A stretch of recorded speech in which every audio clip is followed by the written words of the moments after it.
orang mati. Bisa nggak dia ngomong saat ini? Orang nggak tahu bisa ngomong nggak? Bagaimana cara Tuhan memerintahkan orang mati itu, Pak? Iya. Iya, nggak mungkin kan Tuhan memerintahkan orang mati. Sekarang kalau Tuhan yang nggak nyata kan nggak bisa memerintah, Pak. Berarti nggak ada mulutnya kan, Pak? Kan nggak nyata. Gini. Yang namanya memerintah itu tidak perlu ditulis atau ngomong langsung, nggak perlu. Jadi Dengan caranya kuasanya gimana? dia memerintah kita bisa. Dengan kekuasaannya memerintahkan diri saya untuk ngomong kepada Anda. Beres. Tapi dengan kuasanya juga dia tidak memerintahkan mayat-mayat dikubur untuk ngomong.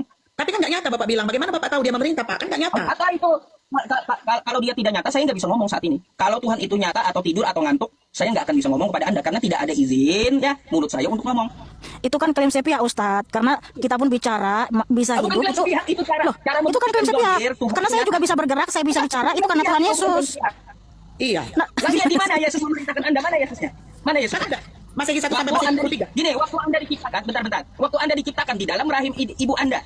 Waktu di dalam begini rahim Ustadz, ibu kalau Anda, kamu Anda- bilang bahwa nyatanya Tuhanmu itu karena Ustadz bisa ngomong, bisa bicara, lah kita juga bisa bicara, bisa hidup itu semua karena Tuhan Yesus. Artinya kan nggak menjawab dari pertanyaan kami tentang eksistensi Tuhan yang dikatakan nyata gitu loh, paham nggak Ustadz? Baik. Kalau Tuhan Anda yang nyata, kata Anda, saat ini Anda diberikan napas karena Yesus, kapan Yesus beri napas Anda detik ini? Mana Yesus kirim tabung oksigen ke tempat pernikahan? Mulai mengalihkan topik, tapi memang susah bagi dia jawab itu. Oke, Enggak, itu bukan klaim sepihak.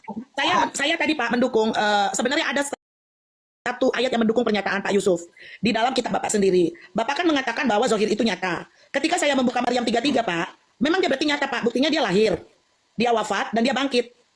Saya bacakan atau Bapak aja yang baca deh. Maryam 33. Berarti kan dia nyata kan Pak? Kesejahteraan semoga dilimpahkan kepadaku pada hari kelahiranku, hari wafatku dan hari aku dibangkitkan hidup kembali. Itu siapa? Buat siapa? Buat Nabi Isa, bukan buat Tuhan. Oke. Kalau ini buat Nabi Isa. Oke. Berarti Allahnya Bapak itu hanya betul-betul zat ya, betul-betul zat ya. Ya beda dengan makhluk. Kalaunya dapat dilihat itu bukan Tuhan udah. Emang ada peraturan seperti itu Pak? Tuhan nggak bisa dilihat. Oh, Keluaran 33 nomor 20. Lagi firman-Nya engkau tidak dapat.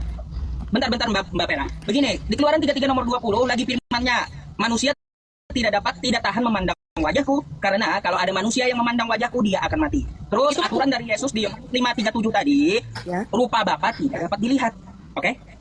Jadi kalaunya Tuhannya kelihatan, itu udah bukan Tuhannya para nabi, bukan ya? Tapi Bapak itu Pak sayangnya tidak membaca secara lengkap di dalam Keluaran 33:11 dan Tuhan berbicara kepada Musa dengan berhadapan muka seperti seorang berbicara kepada temannya. Kemudian kembalilah ia ke perkemahan, tetapi abdinya Yosua bin Nun, seorang yang masih muda tidaklah meninggalkan kemah itu. Ada saksi di sana Pak, yaitu Yosua. Jadi Tuhan bisa berbicara berhadapan muka seperti seorang teman. Itulah Tuhan kita nyata. Kemudian dia sama Abraham juga menampakkan diri. Pertanyaan saya Pak, kenapa Bapak menjelaskan tentang Tuhan Bapak ngambil Alkitab? Jelaskanlah tentang Tuhan Bapak dari Al-Qur'an. Masalahnya gini, ya Anda kan bertanya tentang masalah aturan. Aturan dari mana Tuhan itu tidak dapat dilihat? Dari aturan yang dijelaskan oleh